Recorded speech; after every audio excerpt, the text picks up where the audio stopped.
Екі лақ. Ағлақ пен қаралақ әрі жүгіреді, бері жүгіреді. Жан жағына алақ-жұлақ қарайды. Мына жағы қалың шілік, ана жағы қалың бау. Маңайда ешбір қой-ешкі көрінбейді. Сен ағлақсың, түк білмейтін ақымақсың. Мен әрлі-бері сүйреп жүріп, ақыра дәстірдің. Жаның барында қойды тауып бер, деп қаралақ ағлақты бүйірден бір теуіп кеп қалады. Қаралақ бір күн бұрын туған еді. Ол ағлақтың ағасы саналатын. Денесі шымыр, жұп-жұмыр, маңдайында екі мүйізі бар. Ол өзі барып тұрған сотқар желбас еді. Ағлақты бауырым екен деп аямайтын. Қит етсе, ағлақсың, ақымақсың деп мазақтайтын. Ашуланса болды, мүйізімен бүйірден түйіп қалатын. Өзі және жалақор болатын. Бағана бә, мына жердің шөбін қара, деп қалың шіліктің ішіне бастап келгенде өзі болатын. Енді адасқан соң ағлақты жазғырып тұр. Ағлақ ақымақ, жаның барында түс деймін алға, деп зекіреді қаралақ тағы да. Ағлақ әр ойланады, бер ойланады, жүрген тұрған жерлерін еске алады. Ұзап кеткен қойды қалай табамыз? Кім біледі, ендігі тау асып, жайлауға жетіп те қалған шығар. Ал жайлауға барар жолды табуда оңай емес. Сонда да жол кесіп көрейін. Бірақ саған айтатын сөзім бар. Ешкіммен егеспейсің, айтқанымды істейсің. Осыны орындамасаң адасып өлеміз, дейді ағлақ. Өлеміз деген сөзді естігенде қаралақ үрейі ұшып қорқып кетеді. Қанша тентек болғанмен ағлақтың тілін алуға уәде береді. Ағлақ жол бастап алға түседі. Қалың шөпті олай-бұлай жапырып жүре отырады.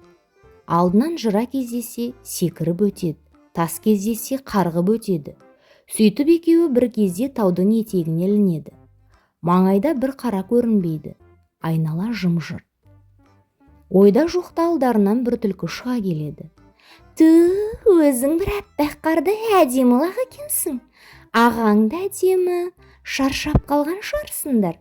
Бізді неге соғып дәм татып кетіңдер. Менің де өздерінде екі балам бар, бірге ойнайсыңдар, дейді түлкі. Ал өзі ішінен, ағлақ кішкентай екен, қапысын тауып осыны жеукендейін. Бірақ мұны көрген ағасы қорқып қашып кетеді-ау, деп ойлайды. Не айтатынын күні бұрын ойлап қойған ағлақ бұлай деп тіл қатады. Түке, әнеки, ана төбенің басында, қара тастың қасында бізді қасқыр күтіп отыр. Ол қаралақ екеумізді қонаққа шақырып еді. Сізге еріп кеткенімізді көрсе, ашуланады ғой. Қасекенің кәрі қатты. Мүмкін өзіңіз де бізбен бірге жүрерсіз. Жарайды ендеше, жүре беріңдер. Мен арттарынан барармын, дейді де түлкі бір қулық ойлайды. Бір кезде алдарынан тайыншадай көкжал қасқыр кез бола кетеді. Ол аузын арамдай ашып, бірден екі лаққа тап береді. Қасқырды көрген түлкі сайға қарай зытады. Қарыным ашып келе жатыр еді. Моңдай жақсы болар ма? Мен қазір сендерді жеймін, дейді қасқыр. Қасеке, әнеки, ана төбенің басында, қара тастың қасында бізді арыстан күтіп отыр. Ол таудағы жортқаннан ұшқан құс атаулыға патша болу үшін кеше осында келіпті. Ертеңгі асына екі бұзау, түскі асына екі лақ, кешкі асына екі қозы жейді екен. Сіздің мына қылығыңызды көрсе, ол бұлқан-талқан боп ашуланып жүрер. Тіпті өзіңізді жазым етер, дейді ағлақ. Әй қасқыр, мына арыстанды қара, шақырып тұр, деп бақырып қоя береді қаралақ тыныш тұрмай. Қасқыр қатты сасқалақтайды, әрі-бері алақтап тұрады.